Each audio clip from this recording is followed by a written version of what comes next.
ويسر لي أمري واحلل عقدة من لساني يفقهوا قولي صدق الله العظيم. ماہ ربیع الاول ماہ ولادت رسول کریم صلی اللہ علیہ وآلہ وسلم ہے، اور اس مہینے میں جہاں ہم پیغمبر اسلام کی یوم ولادت کو مختلف انداز سے مناتے ہیں، اس پیغام کو سمجھنے کی کوشش کرتے ہیں کہ اس ایک دن کسی ایک شخص کی ولادت نہیں ہوئی، بلکہ نوع انسانی کے لیے ایک الہیاتی ادارہ ہدایت جو ہے اسے قائم کیا گیا۔ یہی وجہ ہے کہ جب ولادت ہوتی ہے ننھے حضرت محمد صلی اللہ علیہ وسلم کی، تو اس وقت جو منظر پیش کیا جاتا ہے کہ 14 کنگریں جو ہیں وہ گر گئے اور آتش کدہ ایران کا بجھ گیا اور بت جو ہیں وہ گر گئے سجدے میں۔ تو یہ جو سارا منظر نامہ ہے یہ روایتی طور پر تو بیان ہوتا ہے، لیکن اصل میں یہ بالکل ویسے ہی ہے کہ یہ ایک نئے نظام کی آمد تھی۔ جس طریقے سے حضرت یوسف علیہ السلام کو جب خواب آتی ہے کہ 11 ستارے سجدہ کر رہے ہیں اور چاند سورج، گو کہ خواب تو آئی، لیکن اس کی تعبیر کب ہوئی کہ جب وہی بھائی جو ہیں وہ مصر کا تخت تھا اور یوسف علیہ السلام کے سامنے وہ بھائی کھڑے تھے، تو اس وقت یوسف علیہ السلام نے فرمایا کہ خداوند کریم نے اس خواب کو سچا کر دکھایا ہے۔ تو اسی طریقے سے حضور نبی کریم کی ولادت پر آتش کدہ ایران بھی سرد ہوتا ہے، 14 کنگرے گرتے ہیں اور بت کعبے کے گر جاتے ہیں اس وقت۔ لیکن آپ دیکھیں کہ اس کے کتنے سال کے بعد جو یہی مکہ فتح ہوتا ہے اور پھر ایک دفعہ بت جو ہیں وہ حضور نبی کریم کے ہاتھوں سے پاش پاش ہوتے ہیں اور فارس کی تہذیب، مصر کی، یہ سب مسخر ہو جاتی ہیں۔ فارس کے جو آتش کدے جو اس وقت بجھ گئے تھے ولادت رسول سے، وہ واقعاً جن کی عبادت ہو رہی تھی وہ بجھ گئے، اور مصر اور ایران اور روم یہ سب ان پر اسلام جو ہے وہ غالب آ جاتا ہے۔ تو گویا یہ ایسا نظام ترتیب پا رہا ہے الہی ہدایت کا کہ جس میں کتاب دے کر بھیجا جا رہا ہے۔ وَلَقَدْ أَرْسَلْنَا رُسُلَنَا بِالْبَيِّنَاتِ نشانیاں ہیں، وَأَنزَلْنَا مَعَهُمُ الْكِتَابَ وَالْمِيزَانَ، اور یہ نبی کو اکیلے نہیں بھیجا بلبینات بھی ہیں اور ساتھ کتاب بھی ہے، میزان بھی ہے، اور ان تمام کا جو مقصد جو ہے وہ یہ ہے لِيَقُومَ النَّاسُ بِالْقِسْطِ، کہ جو بنی نوع انسان کے درمیان جو قسط و عدل کا جو نظام ہے، جسٹس سسٹم، جو توازن خراب ہوا ہے، جو کلاس سسٹم پیدا ہوئے ہیں، جو نظریاتی اور اعتقادی اعتبار سے انسان گمراہ ہو رہا ہے، اس کو ہدایت دی جائے اور اسے ایک رائے حل پیش کیا جائے، چاہے وہ نظری اعتبار سے ہے، فکری اعتبار سے ہے، خالق کائنات کے بارے میں تصورات کے بارے میں ہے، خود انسان شناسی کے بارے میں ہے، اس کائنات شناسی کے بارے میں ہے، انسان کا اس کائنات میں کیا مقام ہے، وہ کہاں سے آیا ہے، وہ کدھر جا رہا ہے، کب اس کا حساب ہوگا، یہ تمام چیزیں جو ہیں اس کے سامنے جو ہیں وہ بیان کی جا رہی ہیں۔ تو حضور نبی کریم اسی معجزات کے ذریعے قائل نہیں کیا لوگوں کو، کیوں؟ اس لیے کہ انسانیت اب حضرت آدم علیہ السلام سے لے کر حضور نبی کریم کے دور تک اب ایک دور ہے، اور اس کے بعد اب ایک نئے دور کا آغاز ہے، اور یہ دور وہ ہے کہ جس میں انسانی شعور اس سطح پہ ہے کہ اب اس کی ہدایت کے لیے بینات ہیں، دلائل ہیں، اور بینات میں خود حضور کی حدیث سے یہ چیز ثابت ہوتی ہے کہ وہی کہ اللہ کریم جو ہے وہ کلام کرتے ہیں ایک نبی سے، اور نبی جو ہے پھر اس کلام کو سنتا ہے، یہ بینات میں سے ہے، اور سننے کے بعد پھر وہ ملائکہ جو وہی لاتے ہیں، ان ملائکہ کو وہ نبی جو ہے وہ دیکھنے کی صلاحیت بھی رکھتا ہے، پھر وہ ساتھ کتاب بھی لے کر آتا ہے اور میزان بھی، اور ان تمام چیزوں کے ساتھ ساتھ وہ علم حقیقی کا تعارف کرواتا ہے اور علم نافع کا۔ علم تو موجود ہوتا ہے اور فنون بھی موجود ہوتے ہیں، لیکن انہی علوم و فنون کے درمیان حقیقی علم کیا ہے اور حقیقی انسان جو ہے وہ کیسے بن سکتا ہے، اچھا انسان کیسے بن سکتا ہے، اور وہی اچھا انسان جو ہے وہ اچھا مسلمان کیسے بن سکتا ہے۔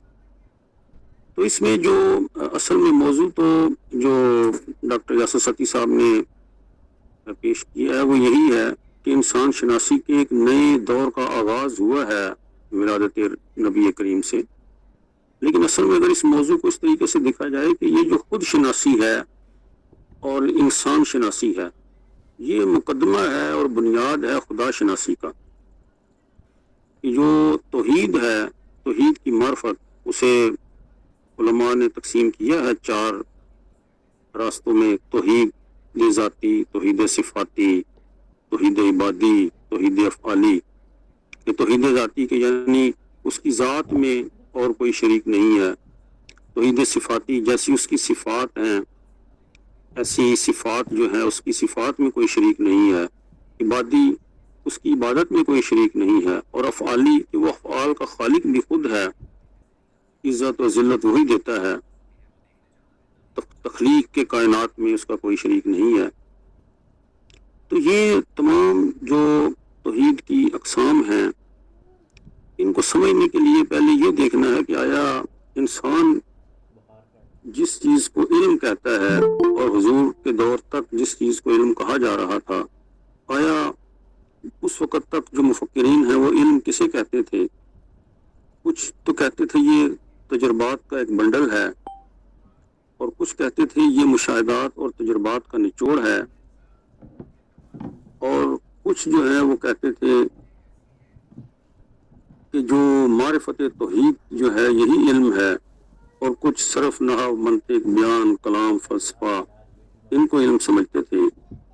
لیکن جو علم حقیقی ہے اور علم کی قدر کے لیے جو مشہور عام حدیث مبارکہ ہے کہ حضور فرماتے ہیں کونوا عالما ربانیہ، کہ تم عالم ربانی بن جاؤ۔ یعنی کوئی بھی شخص جو ہے اس کے سامنے اتنے راستے ہیں، 3 راستے ہیں، یا تو وہ خود عالم ربانی بن جائے، یا پھر وہ جو علماء ربانیین ہیں اور جو طالبان راہ نجات ہیں جو علم حاصل کر رہے ہیں،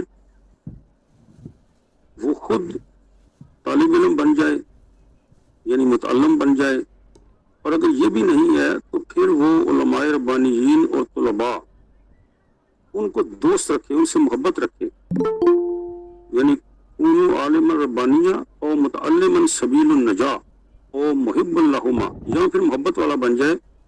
اور آخری جملہ بہت معنی خیز ہے، ولا تکن رابعہ، چوتھے نہ بنو فتح کا، ورنہ تم ہلاک ہو جاؤ گے۔ یعنی انسانی زندگی کے لیے بھی جو ہمارے لیے راستے ہیں علم کو منتخب کرتے ہوئے کہ یا تو آپ عالم ربانی بن جائیں، یا آپ طالب علم بن جائیں، یا آپ علماء اور طالب علموں سے محبت کرنے والے بن جائیں، تو پھر بھی آپ ایک سیدھے راستے کی طرف جو ہے وہ چلنا شروع ہو جائیں گے۔ اور اگر یہ تینوں راستے آپ نے انتخاب نہ کیے تو پھر آپ کا جو راستہ ہے وہ ہلاکت کی طرف جا رہا ہے۔ اب دیکھنے والی بات یہ ہے کہ یہ جو علماء ربانیین ہیں جن کو حضور نے فرمایا کہ آپ عالم ربانی بن جائیں، اس سے مراد کیا ہے؟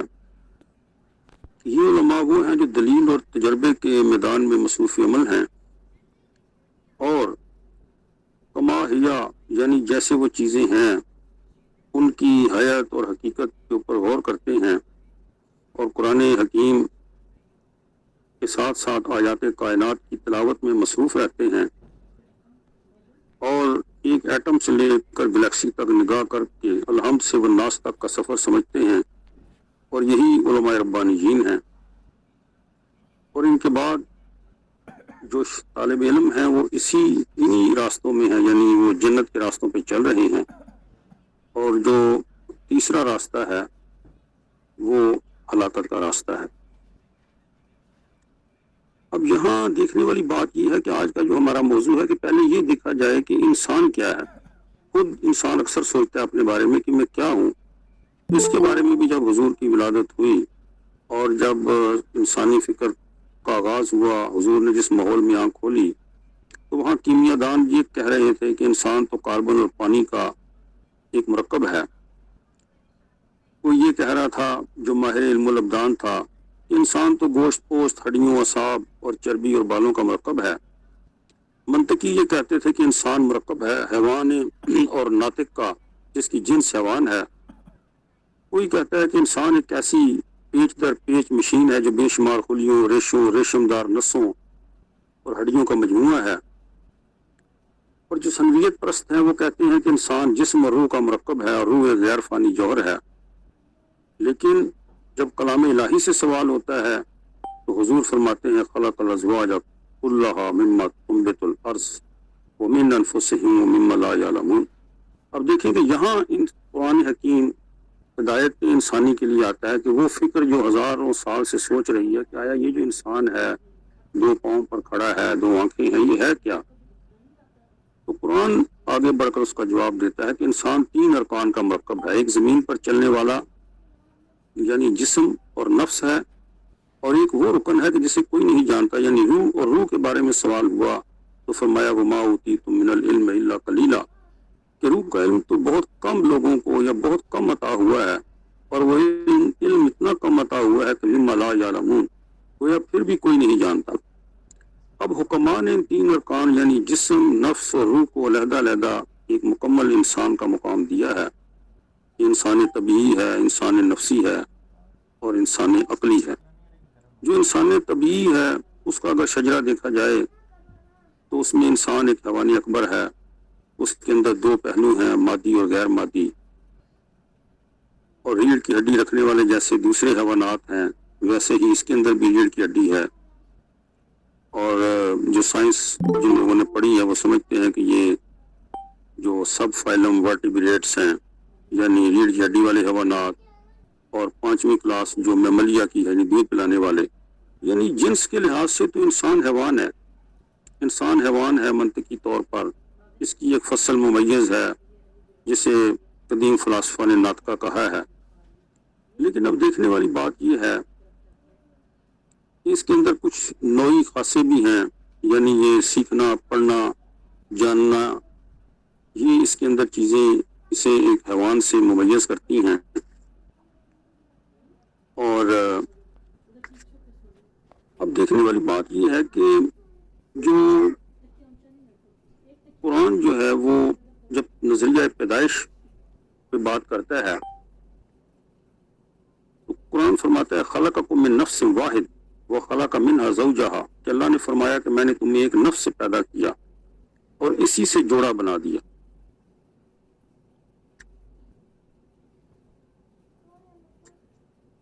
تو یہ جو انسان کی اقسام ہیں اس کو اگر دیکھا جائے، جو میں نے شروع میں گفتگو کی کہ 3 قسم کے انسان ہیں، یا علماء ربانیین ہیں، یا وہ راہ نجات کے طلبگار ہیں، متعلم ہیں، ان کے شاگرد ہیں، یا ان سے محبت کرنے والے۔ باقی وہ لوگ ہیں جو ان یعنی مکھیوں کی طرح ہیں جو ہر بدبو کے پیچھے بھاگ رہی ہیں، ہر احمق کی تباہ کر رہی ہیں، یعنی ہیں تو وہ انسان لیکن وہ تب بھی حیوانوں کی طرح ہیں کہ جن کا جی چاہے ہاں کر لے جائے، یا درختوں سے جیسے پتے گرتے ہیں، ہوا چلتی ہے، وہ جس طرف سے ہوا چلتی ہے انہیں اٹھا کر لے جاتی ہے۔ لیکن جو علم ہے یہ انسانوں کو استقامت عطا کرتا ہے اور زندگی میں ایک نظریہ جو ہے وہ بھی انہیں عطا کرتا ہے، اور وہ اس علم کی بنیاد پر آگے بڑھنا شروع کر دیتے ہیں۔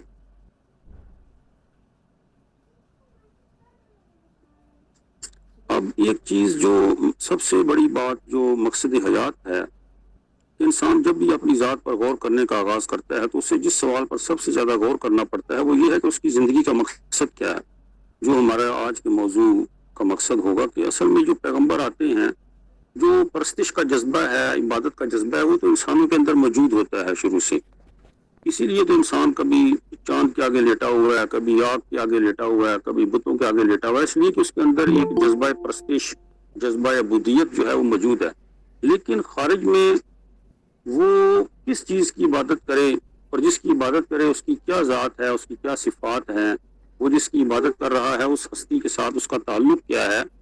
تو یہاں جو اس کا مقصد حیات ہے اور جو اس کی عبادت باہر اس نے کس کی کرنی ہے، اس کے لیے انبیاء کرام جو ہیں وہ آتے ہیں. ورنہ مادی ترقی تو انسان کر رہا ہوتا ہے، لوہے کو دیکھ رہا ہے تو لوہے کی چیزیں بناتا جا رہا ہے، مادی ترقی. لیکن اصل میں جو روحانی ترقی ہے اس کی طرف دیکھنا ہے کہ آیا انبیاء کرام جو ہیں وہ بھٹکی ہوئی انسانیت کو کس طریقے سے ایک منزل اور مقام جو ہے وہ عطا کرتے ہیں.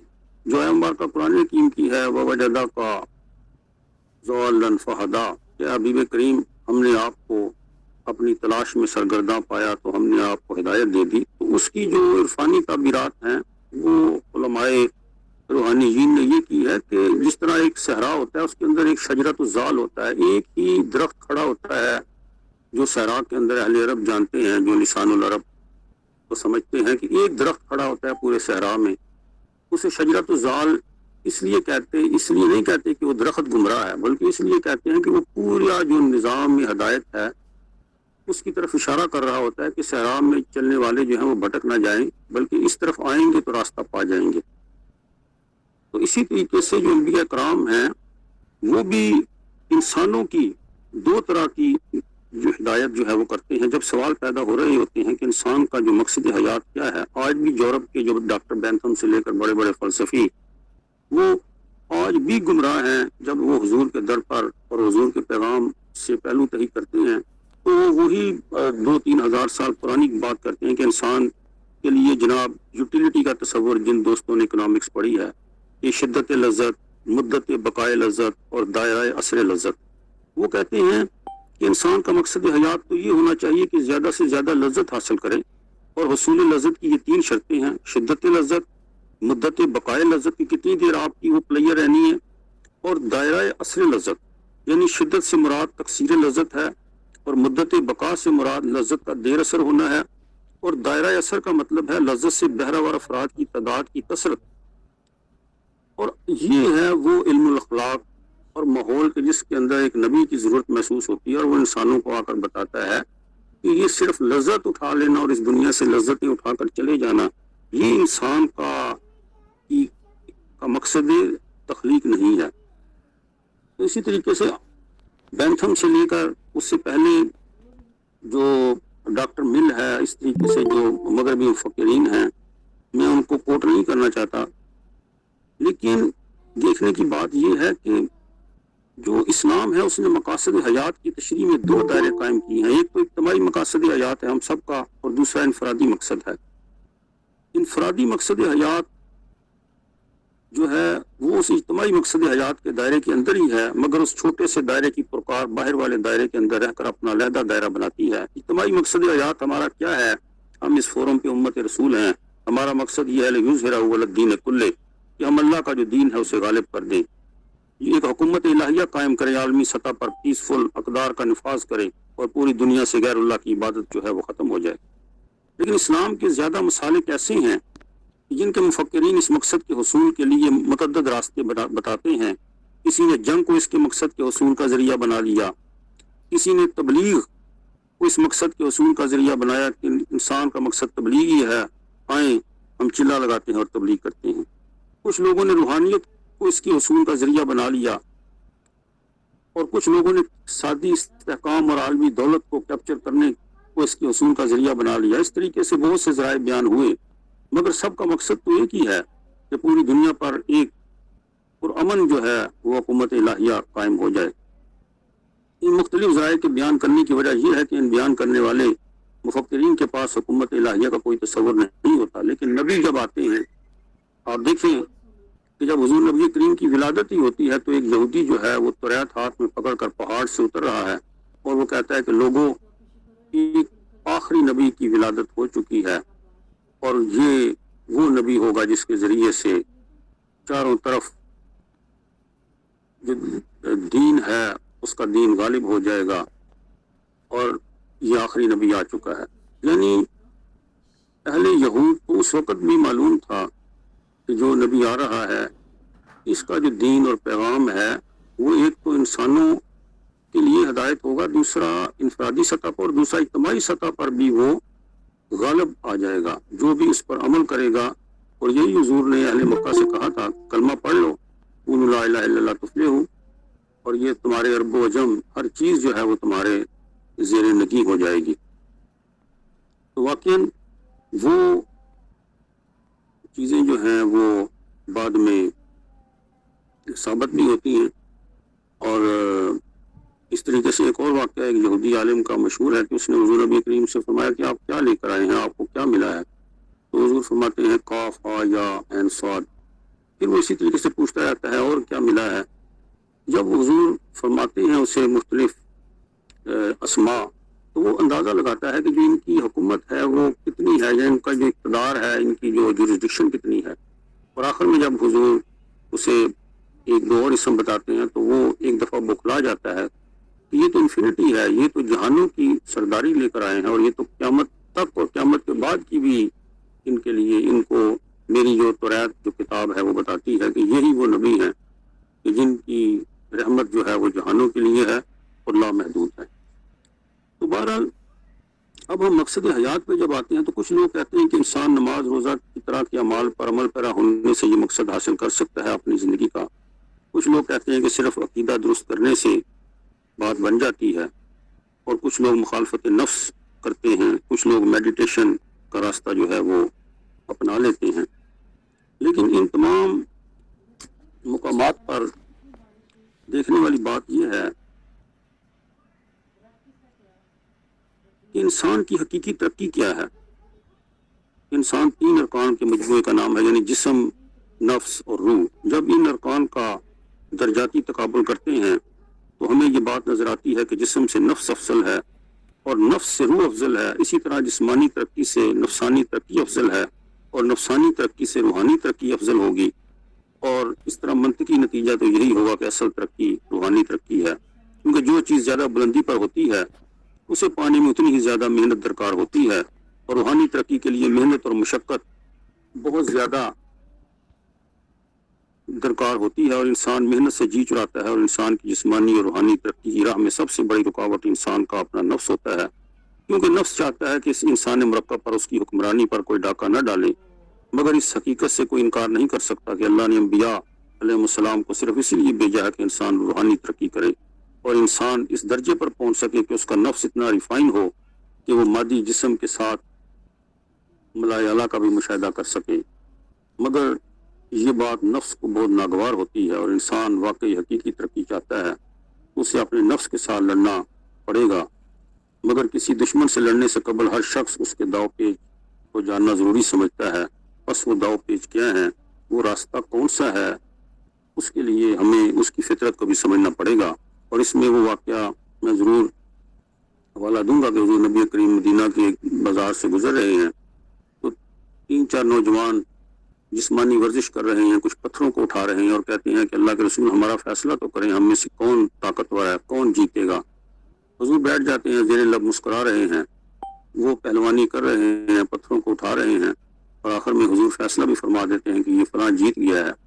لیکن ساتھ ہی اب دیکھیں کہ فکر انسانی کی ہدایت کیسے فرماتے ہیں کہ یہ آپ نے پتھر تو اٹھا لیا، آپ جیت گئے. لیکن میں آپ کو بتاؤں کہ اصل فتح کیا ہے. اصل فاتح وہ ہے جو فاتح نفس ہے، جو اپنے نفس پر قابو پالے، وہ فاتح نفس ہے. تو یہ ہے وہ انسانی ترقی کی رہنمائی کہ انسان اگر 1-2-2.5 کروڑ کی آج فارچونر یا پراڈو پر بیٹھ جائے اور موبائل ہاتھ میں 5 لاکھ بھی پکڑ لے تو یہ انسان کی ترقی نہیں ہے. انسان کی ترقی یہ ہے کہ وہ آیا اس نے اپنے نفس پر کتنا قبضہ حاصل کیا ہے، اس کو کتنا سمجھا ہے اور اپنے نفس کو کتنا ریفائن کیا ہے جو وجود کا کی جو جوہری سطح ہے اس پہ کتنا کام کیا ہے. ہم نمازیں، روزے، زکوٰۃ، یہ تمام جو اعمال ہیں اس کو جب خلوص کے ساتھ ادا کیا جائے تو جو وجود کی جوہری سطح ہے، جو انسان کا ایسنس ہے، وہ روح ہے، اس کے اندر تبدیلیاں پیدا ہونا شروع ہو جاتی ہیں. اور یہ وہ مقام ہے جہاں فرمایا جاتا ہے کہ من عرف نفسہ فقد عرف ربہ. اور ویسے تو ہم بہت سی احادیث بیان کرتے ہیں، لیکن قرآن حکیم کی وہ آیا مبارکہ کہ اے میرے حبیب کریم، جس نے اپنی نفس کی اتباع، جو ہوائے نفس کی کو دبا لیا، اس کا مقابلہ کیا، وہی کامیاب ہے. تو یہ جو ہوائے نفس ہے، نفس کی خواہش ہے، اس کے سامنے کھڑا ہونا، اس کو دبانا، جہاں دیگر بہت سی سنتیں ہیں وہاں یہ بھی سنت ہے کہ اس طریقے سے نفس کا جو مقابلہ ہے وہ کیا جائے. اب دیکھنے والی بات یہ ہے کہ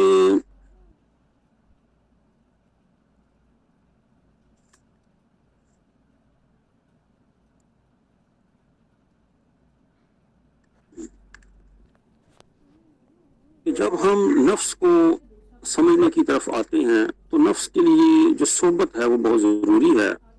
اور واقعاً جو اگر زرخیز زمینوں کو اگر دیکھا جائے تو اس میں لاتعداد اقسام کی جڑی بوٹیاں ہوتی ہیں، اور بیج جو ہیں وہ ایک مخصوص مقام پہ آ کر ہم ان کو بوتے ہیں، پھر ان کی کونپلیں نکلتی ہیں، پھر ایک فصل اگتی ہے. اسی طریقے سے جب ایک شخص اچھے لوگوں کے ساتھ بیٹھتا ہے تو اس میں جو چھپے ہوئے اچھائی کے بیج ہوتے ہیں اور وہ پھوٹ نکلتے ہیں. اور اسی طریقے سے جب انسان برے لوگوں میں بیٹھتا ہے تو برائی کے بیج بھی جو ہیں وہ پھوٹ نکلتے ہیں. تو جو روحانیت کے لیے موضوع ماحول اور موسم ہے، وہ جو نیکیوں کے بیج ہیں وہ اسی وقت اگتے ہیں کہ جب ان کو ماحول میسر آ جائے. تو ریاست مدینہ اصل میں وہ ماحول پیدا کرتی ہے کہ جہاں انسانوں کے اندر ایک نیکی کا اور عمل کا ماحول جو ہے وہ پیدا ہوتا ہے. اور جس طریقے سے حضور نے ایک ماحول بنایا اور صحابہ کرام جب اس صحبت سے فیض یاب ہوتے تھے تو یہاں وہ شعر یاد آتا ہے کہ میرے نبی کی ایک نظر نے کس کس پہ احسان کیا، ذرے کو خورشید بنایا، قطرے کو طوفان کیا. وہی بلال ہیں، وہی حضرت ہمارے یاسر ہیں، وہی خالد بن ولید ہیں. لیکن یہ جو میٹیریل تھا عرب کا، ان کو صرف ایک صحبت میسر آئی، اور کس طریقے سے آپ دیکھیں کہ ان کے اندر جو استعداد تھی، جو پوٹینشیل تھا، وہ کس حالت میں جو ہے وہ باہر آ گیا. تو آج اس ولادت رسول کا پیغام بھی یہی ہے کہ ہمارے جو بچے ہیں، ہماری جو اولادیں ہیں، وہ ایک خالی پلاٹ کی طرح ہیں. جس طریقے سے محلے میں خالی پلاٹ ہوتا ہے تو اس میں لوگ آتے ہیں، سب کوڑا کرکٹ پھینک دیتے ہیں. اسی طریقے سے جس بچے کو یا جس بھی نئے بچے پیدا ہونے والے کو حضور نبی کریم کا پیغام نہیں دیا جائے گا، چاہے وہ یہودی ہے، عیسائی ہے، کرسچن ہے، رشین ہے، تو یہ لوگ ایک اچھے انسان تو بن جائیں گے، لیکن اچھا مسلمان جو ہے وہ مطلوب ہے اللہ کی بارگاہ میں. اچھا انسان ہونے کے ساتھ ساتھ وہ اسی صورت میں ہوں گے جب ان کو روحانی ترقی اسی صورت میں نصیب ہوگی کہ جب وہ اور مقصد حیات کا تعین ان کے لیے ہوگا جب وہ حضور کے لائے ہوئے پیغام کی طرف آئیں گے اور اس چیز کو جو ہے وہ سمجھنے کی کوشش کریں گے. اب ایک چیز دیکھنے والی یہ ہے کہ جب ہم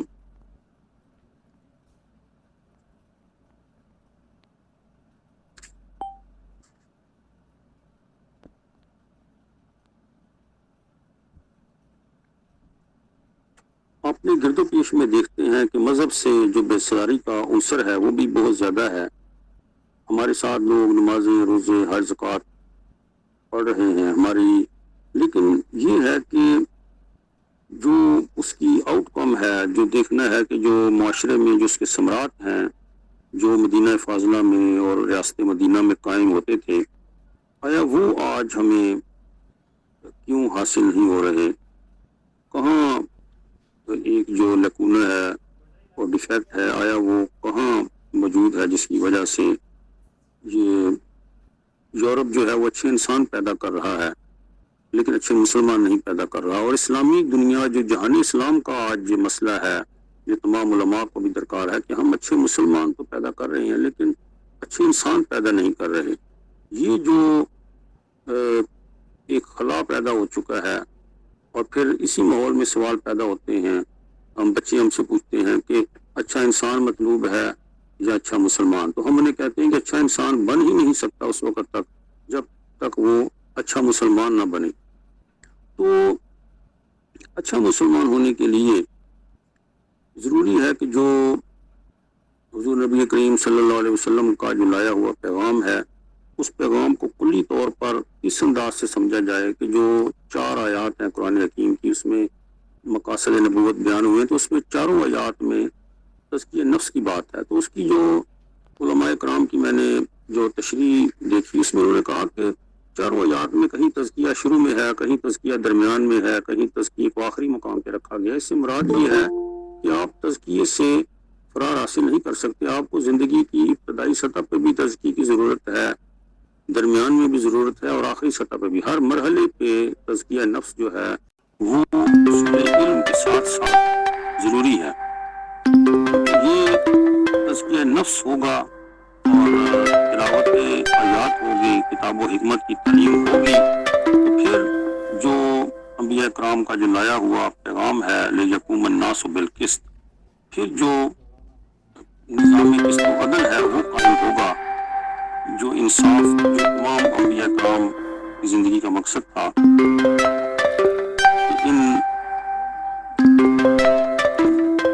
ان مقاصد کے ذریعے انسانوں کے اندر جو ہے وہ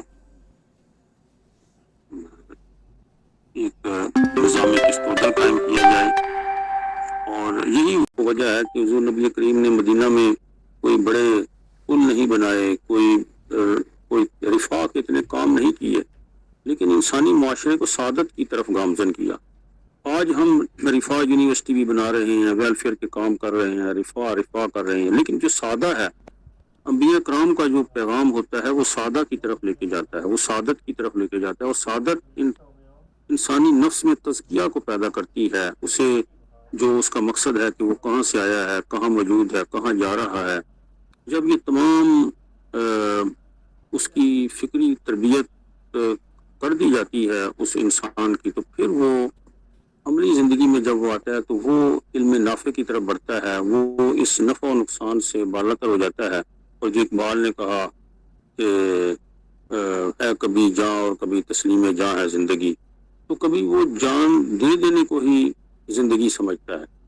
تو یہ جو انبیاء کرام کا جو پیغام ہے یہ دلوں کے لیے بہار لے کے آتا ہے، اور انقلاب خارج میں پیدا کرنے سے پہلے انقلاب قلب پیدا کرتا ہے، یعنی جو دلوں کو بدل دیتا ہے. اور جب دل بدلتے ہیں تو پورا معاشرہ جو ہے وہ منقلب ہو جاتا ہے. اب دیکھیں کہ جو قلب قرآن میں آیا ہے، یوم تتقلب فیہ القلوب والابصار، ایک وہ گھڑی آئے گی جس دن قلوب اور آنکھوں کو الٹا پلٹا دیا جائے گا، یعنی وہ بھی ایک انقلاب ہوگا.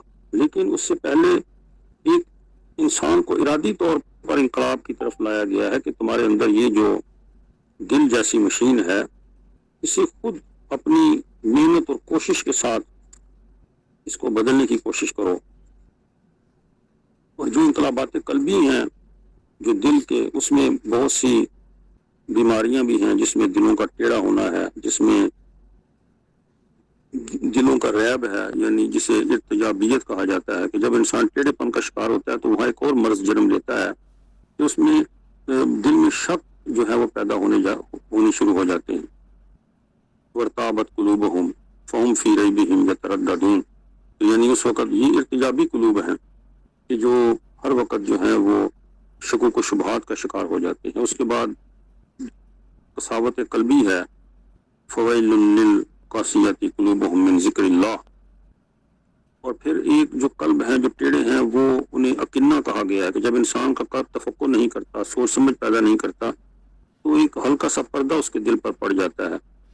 یعنی یہ عربی زبان کا کمال ہے کہ انگلش میں تو ہارٹ ہی کہتے ہیں کہ یہ ہارٹ ہے، دل، لیکن عرب جو ہیں وہ دل کی حالتیں بدلتی جا رہی ہیں، دیکھیں، اور قرآن ان قلوب کے نام جو ہے وہ بدلتا تو یہ کیسے ہو سکتا ہے کہ انسان کا قلب ٹیڑھا ہو اور وہ خود ٹیڑھا نہ ہو؟ وہ ظاہری طور پر تو اس کی دونوں ٹانگیں ٹھیک ہیں، دونوں بازو بھی ہیں، آنکھیں بھی ٹھیک ہیں، لیکن وہ شخص پورا ہی ٹیڑھا ہو چکا ہے، اس لیے کہ اس کا دل ٹیڑھا ہو گیا۔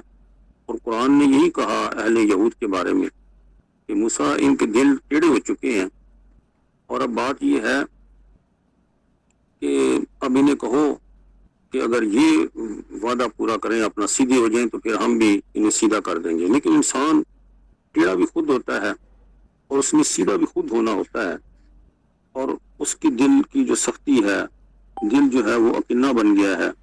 اور اس کے بعد جو غمرہ بھی دل کو کہا گیا ہے، اور غمرہ وہ دل ہیں کہ جو بدمست اور غافل ہو چکے ہیں اور جن کے اوپر بے ہوشی چھائی ہوئی ہے، اور اللہ کا ذکر ان میں صلاحیت نہیں ہوتا۔ تو یہ، اور پھر جو قلب اما بھی کہا گیا ہے، یعنی جو اندھا ہی ہو جائے بالکل، یہ آنکھیں اندھی نہیں ہوتی بلکہ دل جو ہے وہ اندھے ہو جاتے ہیں۔ اور قیامت کے دن بہت سے لوگ اٹھیں گے، وہ کہیں گے کہ یا اللہ، یہ لما حشرتنی اعمیٰ وقد کنت بصیرا، اے اللہ ہم تو دنیا میں دیکھنے والے سجاکے تھے، ہمیں آج انہیں نبینہ اٹھا دیا ہے۔ تو اللہ کریم فرمائیں گے کہ ہماری آیتیں تم تک آتی تھی، تم نے انہیں جھٹلا دیا، جاؤ جس طرح تم دنیا میں اندھے بنے ہوئے تھے، آج تم نے ہمیں بھی ادھر ہی اندھا بنا دیا۔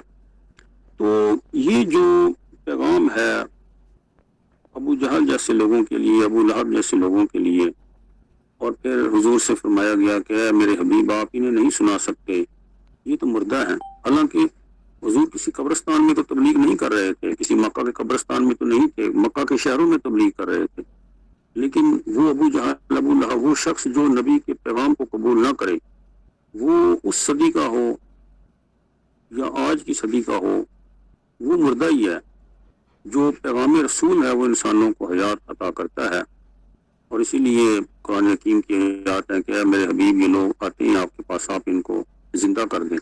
اور جو پیغام رسول سے جو زندگی لی جائے گی وہ حیات طیبہ ہے، جو اس پیغام سے نہیں لی جائے گی وہ حیات خبیثہ ہے۔ تو حیات طیبہ کا جو پیغام ہے وہ لینے کے بعد جو انسان کامل ہے، جو 1,40,000 صحابہ رسول ہیں، آپ دیکھیں کہ وہ پھر بیٹھتے نہیں ہیں۔ وہ جو صحبت رسول کا اثر ہے کہ وہ تڑپنا اور پھڑکنا بھی شروع کر دیتے ہیں اور کہتے ہیں کہ اللہ کے رسول، ہم تو آپ خدا کا بھی معامی، ہم تو اپنی جان آپ پر قربان کرنا چاہتے ہیں۔ اور جو صحابی رسول ہیں وہ صبح سے اٹھ کے جاتے ہیں، کہتے ہیں اللہ کے رسول، وہ آپ کی صحبت میں کیفیت ہوتی ہے، وہ ہم گھر جاتے ہیں تو وہ کیفیت نہیں ہوتی۔ حالانکہ وہ 1-1.5 کلومیٹر کا فاصلہ تھا۔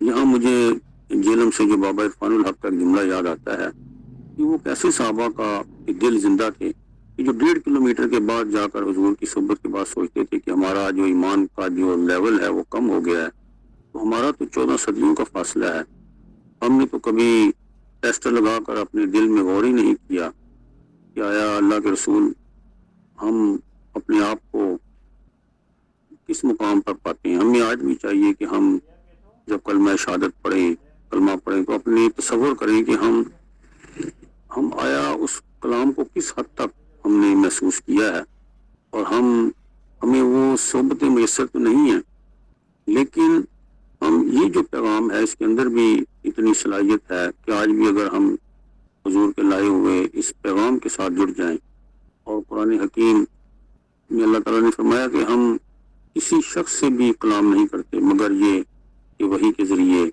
یا پردے کے پیچھے سے۔ تو جو یہ اللہ کا آخری پیغام انسانوں تک آ گیا ہے، یہ یہدی للتی ہی اقوام، یہ ان راستوں کی طرف انسان کی ہدایت کر رہا ہے کہ جو سیدھے راستے ہیں۔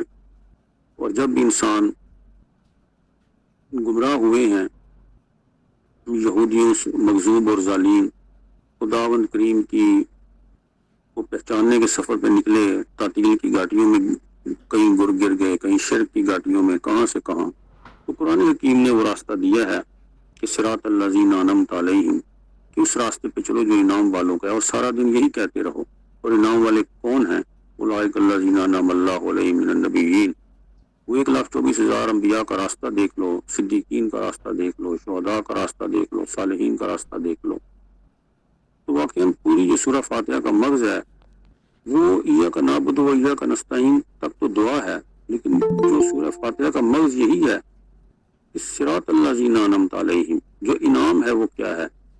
انعام یہی ہے کہ جو ہدایت ہے اور صحیح پیغام اللہ کریم کا انسانوں تک انبیاء کرام نے پہنچایا ہے، اس پیغام کو سمجھا بھی جائے، اس پر عمل بھی کیا جائے، تو وہی انعام ہے اور یہی انعام ہے۔ آج سوچنے والی بات یہ ہے کہ ہم انعام کسے سمجھتے ہیں؟ ہم جب دعا پڑھ رہے ہوتے ہیں یا نماز پڑھ رہے ہوتے ہیں تو ہمارے ذہن میں انعام کا تصور مادی طاقت اور مادی رزق کی ہے، وہ ایک پہلو سے انعام ہو سکتا ہے، لیکن ہمیں اس انعام کا جو تصور ہے اس کو قرآنی بنانا ہوگا، اور قرآنی تصور انعام اگر ہم دیکھیں گے تو وہ یہ نہیں ہے۔ اگر یہ تصور انعام ہوتا جس کے لیے آج ہم تڑپ تڑک رہے ہیں، تو یہ تو قارون کے پاس بہت تھا، فرعون کے پاس بہت تھا، سیاسی طاقت کے نتیجے میں، اور اس کی چابیوں کے خزانے لوگ اٹھاتے تھے۔ انعام وہی ہے کہ جو انبیاء کرام جس پیغام کو لے کر آئے ہیں، لیکم الناس بالقسط، کہ معاشروں میں انصاف کا نظام قائم کیا جائے، اس کے لیے کوشش کی جائے، اور اس نظام کو غالب کرنے کے لیے جدوجہد کی جائے۔ آخری بات ہے پروفیسر عرفان چودھری صاحب کے جملے سے کہ درود تو ہم صبح و شام پڑھتے ہیں اور یہ کائنات کی محو درود ہے، لیکن عملی درود یہ ہے کہ حضور نبی کریم صلی اللہ علیہ وسلم کا جو لایا ہوا پیغام ہے، اس پیغام کو سمجھ کر جو عمل کر کے اس کے نفاذ کے لیے کوشش کرتا ہے، میلاد مصطفیٰ سے لے کر نظام مصطفیٰ تک کا جو راستہ ہے، اگر وہ کوشش کرتا ہے تو سمجھے وہ عملی درود پڑھ رہا ہے، اپنی عمل سے درود پڑھ رہا ہے۔ وہ چاہتا ہے کہ وہ ریاست مدینہ قائم ہو جو حضور نبی کریم کے اس معاشرے میں صحیح معنوں میں اللہ کا جو پیغام ہے وہ نافذ ہو، اور جو نسلیں گمراہ رہی ہیں اس نتیجے میں وہ ہدایت کے نور سے فیضیاب ہو سکے۔ اللہ کریم ہمیں صحیح معنوں میں حضور نبی کریم لائے ہوئے پیغام سے متصل ہو کر، باہر تو ہم نے روشنیاں لگا لی ہیں، کاش کہ کوئی ایک روشنی اور مشعل ہمارے دل میں بھی روشن ہو جائے، اور ایک ڈنڈی جو نبی کریم کی محبت ہمارے نفس و روح میں بھی لگ جائے، تاکہ ہم ہمارے اندر میں جو ولادت رسول کا پیغام ہے، جو مقصد کا مقصد بعثت، اس پر عمل کرتے ہوئے ہم اللہ کی بارگاہ میں شکر ہو سکیں۔ شکریہ جناب فضل الدین مسعود برانی صاحب۔ جی ایک منٹ کے لیے میر افسر امان صاحب معذرت چاہتا ہوں، آپ کی کال درمیان میں آ رہی تھی لیکن وہ پروگرام ریکارڈنگ پہ تھا اس لیے کال نہیں اٹینڈ ہو سکی، تو آپ پروگرام کو آگے جاری فرمائیں۔ آج کی صدارت ڈاکٹر سبیہ اخلاق صاحبہ کے حوالے تھی، تو میر صاحب آپ اگلے پروگرام کی آپ کاروائی جاری رکھیں، جزاک اللہ، بہت شکریہ۔ اچھا، دوسرا آپ نے میسج میں پروگراموں کے لیے 10 بجے کا ٹائم دیا، اسے درست فرما دیں، 9 بجے کا ٹائم بھی کر دیں۔ جی ڈاکٹر خاکوانی صاحب درست کرتے ہیں۔ جی اب آگے بڑھتے ہیں، اور آج کے پروگرام میں جن صاحبان نے کچھ سوال کرنے تبصرہ فرمانا ہے تو وہ ہاتھ کا نشان بنائیں۔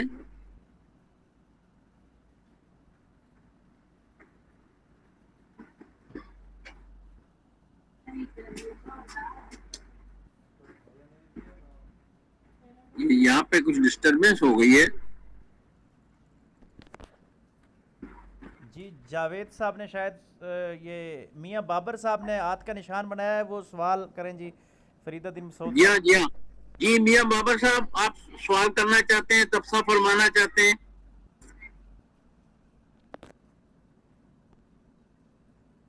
شاید میاں بابر صاحب آپ تک میری آواز نہیں پہنچ رہی۔ جی سائرہ سید صاحبہ۔ السلام علیکم ورحمۃ اللہ وبرکاتہ۔ وعلیکم السلام۔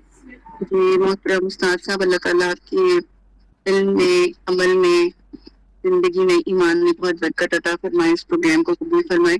سر میرا سوال یہ ہے کہ آپ صلی اللہ علیہ وسلم کے حوالے سے طلاق کی بات کی جاتی ہے، تو اس کا جو معاملہ تھا وہ ممبر و محراب تھا نا، تو آپ کی آپ ساری گفتگو سن کے، یا اور بھی ماشاءاللہ جتنے اسکالرس کی گفتگو سنتے ہیں، اور بعض اوقات جب کہیں جمعے میں جانے کا اتفاق ہوتا ہے جہاں خواتین کا بھی انتظام ہوتا ہے، تو سر وہاں تو ہمیں کوئی ایسے سرور یا اس طرح کے کوئی پروگرام کہ جو ہمارے ایمان کو تازہ کر دیں یا ہمیں کسی انقلاب کی طرف لے کے چل پڑیں سننے کو نہیں ملتے. تو میرا آپ سے یہ سوال ہے کہ ممبر اور محراب آپ جیسے لوگ کیوں نہیں سنبھالتے؟ مطلب جو ایک اس وقت ممبر اور محراب کی صورتحال ہے، مسلک کی بنیاد پہ قدر شدت پسندی ہے، عدم برداشت ہے، یہ آپ صلی اللہ علیہ وسلم کی ذات مبارکہ کے حوالے سے بھی جو صورتحال آتے ہیں، تو یہ ممبر اور محراب ہم نے کیوں ایسے لوگوں کے حوالے کیا؟ سر ایسا نہیں ہے کہ انقلاب یہیں سے پھوٹے گا اگر یہاں پہ درست لوگ آ جائیں. شکریہ. جی فرید الدین مسعود برانی صاحب.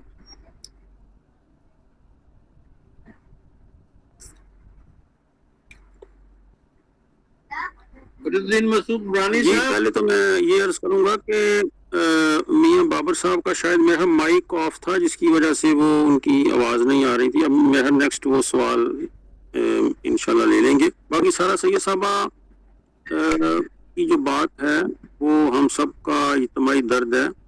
میں سمجھتا ہوں کہ علماء کرام تو اپنا کام کر رہے ہیں، ممبر و محراب سے ہمیں امیدیں وابستہ ہیں اور سب لوگ ہی اخلاص کے ساتھ کام کر رہے ہیں حضور کے دین کا، جس کا جتنا فہم ہے. جیسا کہ ابھی ربیع الاول کے مہینے میں بھی ہر شخص نے اپنی معرفت کے مطابق ہی حضور سے عقیدت کو نبھایا ہے. لیکن میں سمجھتا ہوں کہ علماء کے ساتھ آگے جو ٹیمیں ہونی چاہیے، جو ہاتھ ہیں ان کے ساتھ، ان کی واہ واہ کہنے والے تو بہت لوگ موجود ہیں، لیکن اصل کام تو یہ ہے کہ جہاں جیسے آج کے اس فورم پہ آپ لوگ موجود ہیں، ہم سب لوگوں کو علماء کرام کا، چاہے وہ کسی بھی مسلک کے ہیں، ان کا دست و بازو بن کر اللہ کے دین کو کم از کم غالب کرنے کے لیے ہمیں اجتماعی طور پر کوشش کرنی چاہیے.